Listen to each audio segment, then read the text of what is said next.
what do I need to disclose to potential buyers as it relates to the non-payments of rent, the maintenance, ongoing nightmares in eviction process? I know you're in California. It's not as brutal as Texas. That's why there are bumper stickers saying don't mess with Texas or California. Now, I'm of the mind, be truthful and disclose what you know, but focus on your own weaknesses and the potential of the portfolio. So you're gonna say things like, you know, as normal, a couple of people paying rent late. I just don't have the same energy as when I was younger, or I don't have the same energy as before because I have some personal issues, other things I'm trying to work on. So this is such a great value. It needed me like 5 years ago when I was younger, and I can take that portfolio to the next level. There is such a good upside opportunity, and yeah, I'm willing to even do some creative financing if you guys are solid people. I mean, these challenges are easy to overcome for somebody who's got the time. I'm just so busy with X. This is how you disclose in a package. So, I mean, the power is to, I mean, for me, when I have a problem with tenant, I approach it in a very amicable way. And I can say, you know what, I want to give you the opportunity. I mean, I just sent a text to a guy two days ago. I said, you know, you've been struggling to pay me the rent. It was the 10th of the month, June 10th, today is June 14th. And I said, you seem to be struggling. You said you're gonna deposit the balance of the rent, which is $3,200. I looked at the bank account, you deposited $1,000.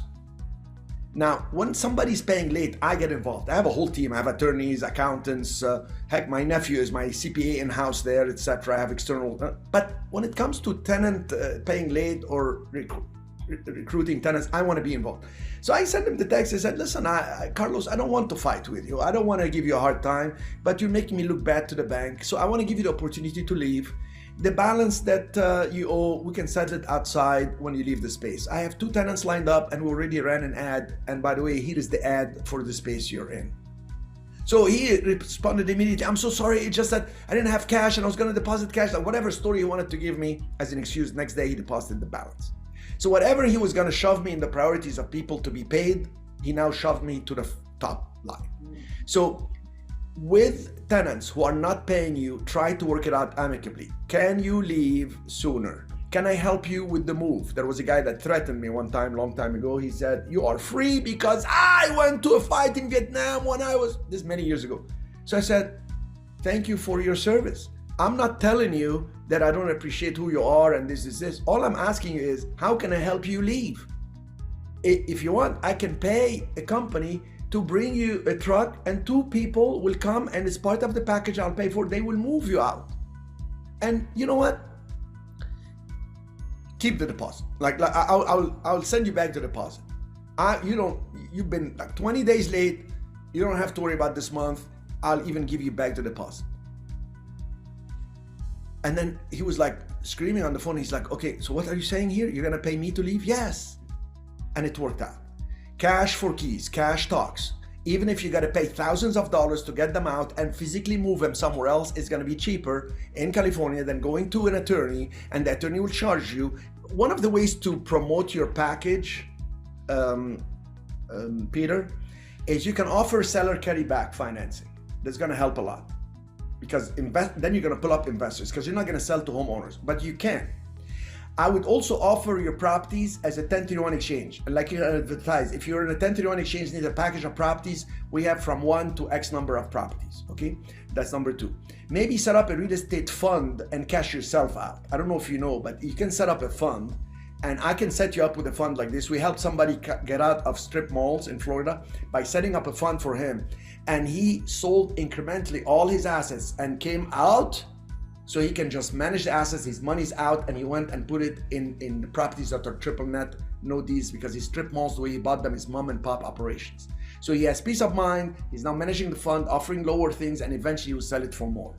You can, you can tokenize real estate. I'm gonna let you know more about tokenization of real estate because I'm working on that for a historic property in Puerto Rico, which is like, it's like doing a real estate syndication or fund. It's still not all there. SEC is asking a lot of things, but you can sell it in smaller fraction incrementally. You can do the deal with a wraparound mortgage, meaning you'll buy it for this. You don't even have to get a loan.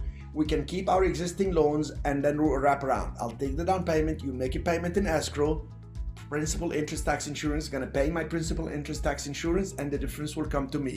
And after 5 years, this way they take over the headaches. You can actually sell to them with a lease with an option to buy. Give them a master lease with an option to buy. They'll have the right to evict, to renew, to renovate, etc. And you'll have the right to inspect periodically. You can go to the tenants and offer them a rent to own. You can say, look, I know you missed out the payments, but what if I give you a chance to become the owner? I had a tenant, a commercial tenant, who could not pay very well the lease, constantly negotiating and renegotiating, and he had an airtight lease. Every time we send them a notice that eviction, whatever, they pay with the late fee. It's jeweler. So finally I went to him and I said, listen, you frustrated me so much, I'm gonna put the building for sale. But before I put it for sale, would you like to buy it? And he said, yes. Do you have money? Yes, I was trying to negotiate with you all this so I can get some money and buy a building over there. I don't like the other location, I'll buy yours. And now we're working in actual payment plan for him to buy. After a couple of years, you're gonna make payments, you're gonna get a loan and cash me out. No, don't underestimate these tenants that they may be able to actually rent to own. And then one last suggestion is test one property at the auction with a reserve. If the reserve is met in the auction and you sell it, you just found yourself the best and fast exit. You're in California after all. It's the land of the crazies, and I'm in it. And I can tell you, sometimes I think I just want to get rid of this property. I don't think anybody will buy it, and I get a couple offers. Why? Because it's California, as crazy as it may be. All right, that hopefully will help.